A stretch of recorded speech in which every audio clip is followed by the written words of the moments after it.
சொல்றாங்க சீமான் வந்து 15 வருஷமா கத்திக்கிட்டே தான் வைத்தாரு, ஒன்னும் வேலைக்கு ஆகல அப்படின்னு சொல்லிட்டு.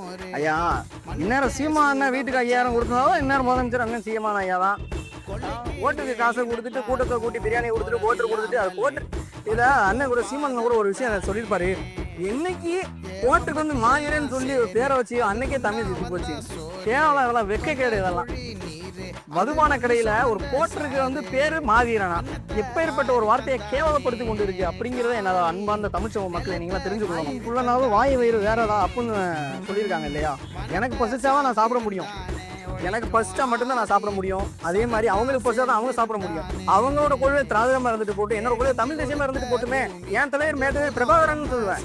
உங்க தலைவர் ஒரு காணொலியில எல்லாருமே பார்த்திருப்பாங்க, ஈழத்தமிழருக்கு 500 ரூபாய் போட்டாருங்க விஜய். 500 ஓவா களத்தை பத்தி பேசுறதுக்கு உங்களுக்கு என்ன தேவை? களத்துல வந்து 41 உயிரை பலி கொடுத்துட்டு ஓடி போனவங்க இன்னும் அதுக்கான தெளிவான விளக்கத்தை இன்னும் கொடுக்கல. இன்னும் வரைக்கும் தெளிவான விளக்கத்தை கொடுக்கல. நீங்க வந்து களத்துல வந்து ஆள் இல்லைன்னு சொல்றீங்களே, அதை சொல்றவங்க உங்களுக்கு என்ன அறிவு இருக்கு?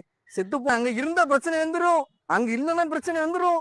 டே ஃபர்ஸ்ட் ஒரு தலைவர் வந்து களத்துல நிக்கணும். ஒருத்தர் இறந்துட்டாரா அவங்க வந்து பார்க்கக்கூடியவன் தான் தலைவன், சரியா? மக்கள் போராட்டத்துல மக்கள் கூட இருக்கிறவருக்கு பேர் தான்ப்பா தலைவர், அவர் தான்ப்பா போராளி. ஓடி போடுறதுக்கு பேர் போராளி கிடையாது.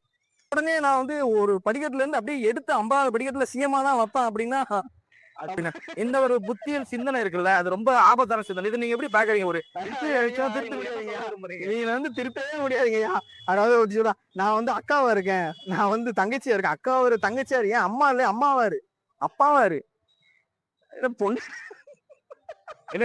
இதுக்கு நீங்க ஒரு இன்ஃபுளுசரா 4.5 வருஷத்துல 4.5 வருஷம் ஆட்சியில 4 வருஷம் சும்மா இருந்துட்டு இந்த 1/4 வருஷம் 1/2 வருஷத்துல வந்து உங்களுக்கு என்ன கனவு இருக்கோ சொல்லுங்க செய்வோம் அப்படின்றாங்க. கேட்டா நான் வந்து இந்த புதுமைப்பெண் திட்டம் கொண்டு வந்தேன், நிறைய திட்டங்கள் சொல்றாங்க, எடுத்துக்கிறோம்.